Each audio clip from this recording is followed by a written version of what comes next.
The history of combinatorics is an area of study within the history of mathematics. Its focus ranges from antiquity to modern times. Earliest records. The earliest known connection to combinatorics comes from the Rind Papyrus, problem 79, for the implementation of a geometric series. A Jain text, the Bhagavata Sutra, had the first mention of a combinatorics problem. It asked how many ways one could take 6 tastes 1, 2, or 3 tastes at a time. The Bhagavata Sutra was written around 300 BC, and was the first book to mention the choose function. The next ideas of combinatorics came from Pingala, who was interested in prosody. Specifically, he wanted to know how many ways a 6-syllable meter could be made from short and long notes. He wrote this problem in the Chanda Sutra in the 2nd century BC. In addition, he also found the number of meters that had n long notes and k short notes, which is equivalent to finding the binomial coefficients.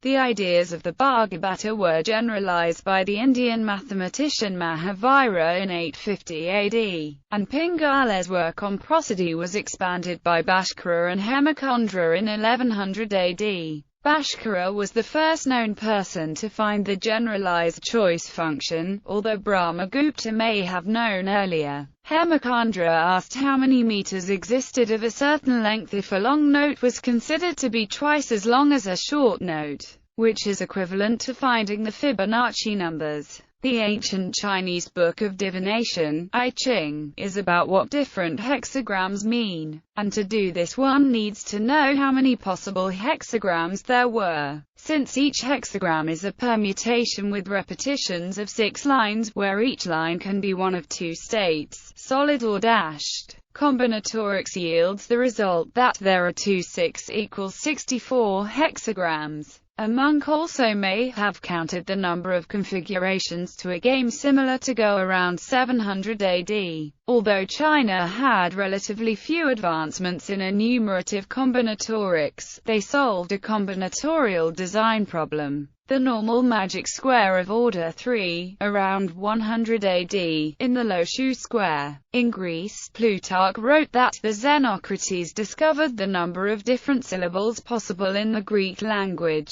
This, however, is unlikely because this is one of the few mentions of combinatorics in Greece. The number they found, 1.002 times 1012, also seems too round to be more than a guess. Magic squares remained an interest to China, and they began to generalize their original 3 times 3 square between 900 and 1300 AD. China corresponded with the Middle East about this problem in the 13th century. The Middle East also learned about binomial coefficients from Indian work, and found the connection to polynomial expansion. Abu Bakr ibn Muhammad ibn al-Husayn al-Khariji wrote on the binomial theorem and Pascal's triangle, in a now lost work known only from subsequent quotation by al-Samur al-Khariji introduced the idea of argument by mathematical induction. The philosopher and astronomer Rabbi Abraham ibn Ezra counted the permutations with repetitions in vocalization of divine name. He also established the symmetry of binomial coefficients, while a closed formula was obtained later by the Talmudist and mathematician Levi ben Gerson, in 1321. The arithmetical triangle, a graphical diagram showing relationships among the binomial coefficients, was presented by mathematicians in treatises, dating as far back as the 10th century, and would eventually become known as Pascal's triangle. Later, in medieval England, campanology provided examples of what is now known as Hamiltonian cycles in certain Cayley graphs on permutations.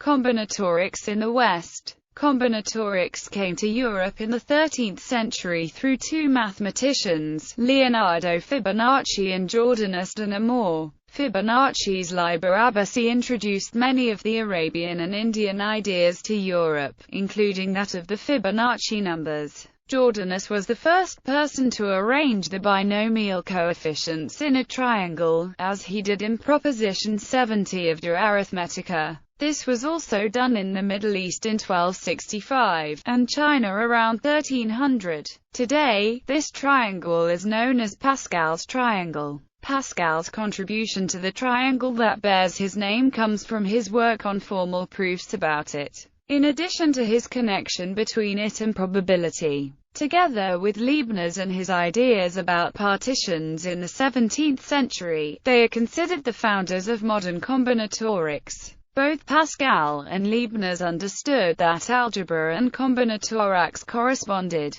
This was expanded by de Moivre, who found the expansion of a multinomial. De Moivre also found the formula for derangements using the principle of inclusion-exclusion, a method different from Nicolaus Bernoulli, who had found him previously. He managed to approximate the binomial coefficients and factorial. Finally, he found a closed form for the Fibonacci numbers by inventing generating functions. In the 18th century, Euler worked on problems of combinatorics. In addition to working on several problems of probability which linked to combinatorics, he worked on the Knight's Tour, Greco-Latin square, Eulerian numbers, and others. He also invented graph theory by solving the 7 bridges of Königsberg problem, which also led to the formation of topology. Finally, he broke ground with partitions by the use of generating functions.